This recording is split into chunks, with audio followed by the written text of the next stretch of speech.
So I consider this as real. Me and Al have had discussions. That's made it even more real.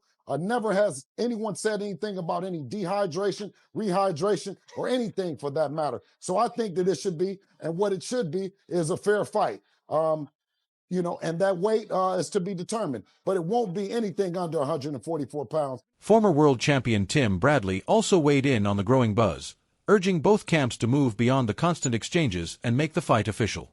Bradley believes boxing is at its best when elite fighters face each other instead of letting negotiations drag on. Looking strictly at recent performances, he gives Devin Haney a slight edge, pointing to Haney's consistent activity, sharp conditioning, and technical boxing ability as key advantages heading into a potential showdown with Tank Davis. I think that's going to be the hardest part for Debo to get him in the ring than to actually be in the ring. And I think more people are starting to understand that maybe Bill Haney might have a little bit of truth to it by the confidence that we've shown about it. But ultimately, I have a lot of respect for him and that team. Bradley also stressed that staying active is one of the biggest advantages any fighter can have at the elite level. Regular competition keeps timing sharp, improves decision-making under pressure, and helps maintain championship form. While he acknowledged Tank Davis's incredible natural talent and fight-changing power, Bradley believes the reported partnership with Jose Benavidez Sr. could reignite Davis's motivation and add a renewed sense of discipline as he prepares for the biggest challenges of his career. Just make the damn fights. That's it. Make the fights. Surprise us sometime. Please surprise us. Dang it. Less talking, more action. But that's my take on that fight. You want to know who I think would win if they were to fight? Devin Haney. Ooh, Tim, you crazy. Tim, you crazy. Ain't no way he gonna beat Tank Davis. Ain't no way. Tank got too much power for him. Tank this, Tank that. What about Dev? Dev been active. Dev been busy. I'm going with the more active fighter. The one that's been busy. That's who I'm going with. The bigger fighter. The guy that can box. That's who I'm going with. Showbiz The Adult then shifted the conversation toward the business side of boxing, arguing that a Davis-Haney mega fight should begin with fair negotiations. While he recognized Tank as one of the sport's biggest pay-per-view attractions, he also pointed out that Haney has remained consistently active, collected major victories, and continued building his resume. Considering both fighters' current positions, he believes the financial gap between them has narrowed, making balanced negotiations more realistic than ever. They have been busy. I'm going with the more active fighter. The one that's been busy. That's who I'm going with. The bigger fighter. The guy that can box. That's who I'm going with. Tank can box? Yeah. Oh, and I'm hearing the also that Tank is getting ready, supposedly, sorry about that, that's my dog. Supposedly, Tank is supposed to be going with Benavidez Sr. Really? Look, I'll say this.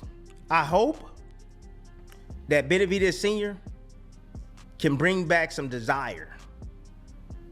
I hope he can bring back a jar of desire and instill it into... Weight could ultimately become one of the most important factors in determining the outcome of this potential blockbuster. Colonel Moughton explained that Tank Davis's explosive power is most dangerous at the lower weight classes, where his strength and timing often overwhelm opponents. However, at a higher division, Devin Haney's size, movement, and disciplined boxing style could make the contest far more competitive. If Haney controls the distance and consistently wins rounds, he could force Tank to search for the one decisive shot capable of changing the fight. The Haneys start with 50-50. And then we can work from you standing strong down. That's how all negotiations happen. Now, do I think it's a 50-50 fight? Yes and no. Financially, obviously not. I would never see Tank Davis as an undercard. Never. But merit-wise, it's 50-50. Because Tank, where you been? Your last fight was a draw against Lamont Roach coming up.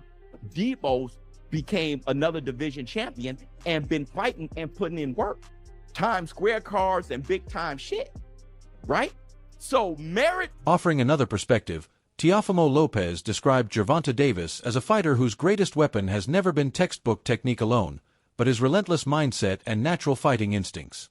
Lopez believes Tank's aggressive mentality was shaped by the demanding boxing culture of Washington, D.C., where toughness, pressure, and resilience are developed from an early age.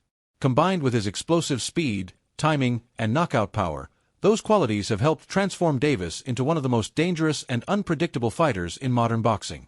Devin versus Tank. It depends on what weight. Like, if it's at 35, then Devin, he not going to be able to mess with Tank at all. I just feel like Tank too strong at 35, Devin just too weak at 35. What if it's at 40? What if it's at 40? Either fighter could win that fight. Tank, he got the power, and he got the equalizers. Anything can happen with Tank. But Tank give away a lot of rounds. So maybe if he's not able to land that punch and Devin just keep winning rounds, stacking rounds, and then maybe the last, 5 rounds, Devin just move around, play it safe. Right. That's Devin's decision, so either fighter could win that one. Promoter Eddie Hearn also shared his thoughts on the potential blockbuster, praising Devin Haney for the professionalism and discipline that have defined his career. At the same time, Hearn described Gervonta Davis as one of boxing's rare natural talents, a fighter capable of ending a contest with a single perfectly timed punch. In his opinion, the outcome would depend less on ability and more on Tank's mindset. If Davis returns fully motivated under his new training team, Hearn believes he has the tools to defeat anyone in the division. Beyond the result itself, the winner would take a major step toward becoming one of boxing's biggest global stars. He's not a boxer. See, people don't understand this. Tank is not a boxer. He grew up from headbangers in D.C., and they used to put a tire in the middle, put their foot in the middle of that tire, and bang it out in D.C. While discussions about a potential showdown continued to dominate headlines, Devin Haney remained focused on the one thing he could control, his preparation. Rather than getting caught up in social media exchanges or public negotiations, Haney returned to the gym with the mindset of a champion. Every training session reflected his determination to stay ready, knowing that elite opportunities can become official at any moment. I mean, look, you just don't know how Tank's going to come back. When did he last fight? March against him. So a year and a half? I mean, longer time he gets, say the fight happened in November, December, like a year and a half. And he's been through a lot. But Tank is an unbelievable talent. Haney's latest sparring sessions offered another glimpse into his preparation as his team continued sharpening every aspect of his game. The emphasis remained on speed, defensive awareness, precise timing, and ring movement, qualities that have helped establish him as one of boxing's most technically skilled fighters. As speculation surrounding his next opponent continued to grow, Haney appeared committed to making sure he would be physically and mentally prepared for whatever challenge comes next.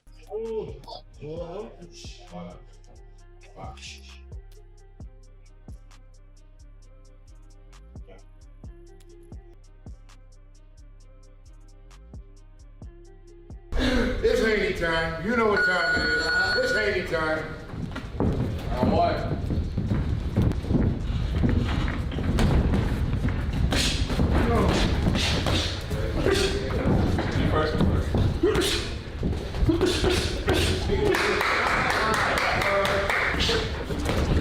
Haney's trainer believes the foundation of his success has always been built on intelligence, discipline, and technical excellence rather than relying solely on power.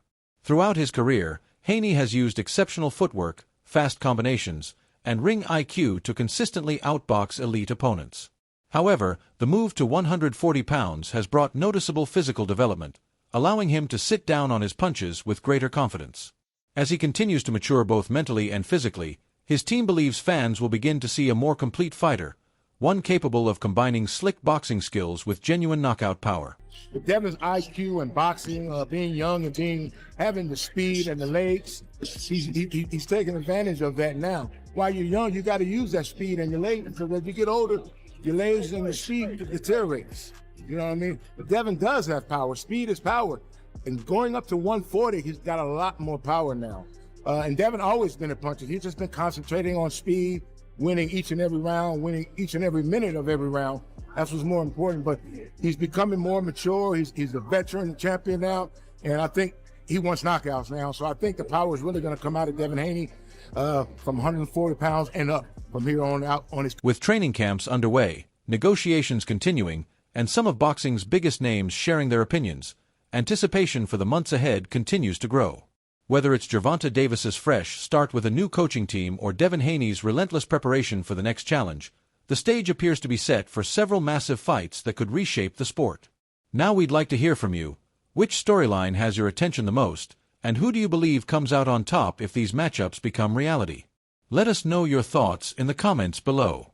If you enjoyed this breakdown, don't forget to like, subscribe, and turn on notifications so you never miss the latest boxing news, analysis, and exclusive updates. Thanks for watching, and we'll see you in the next one.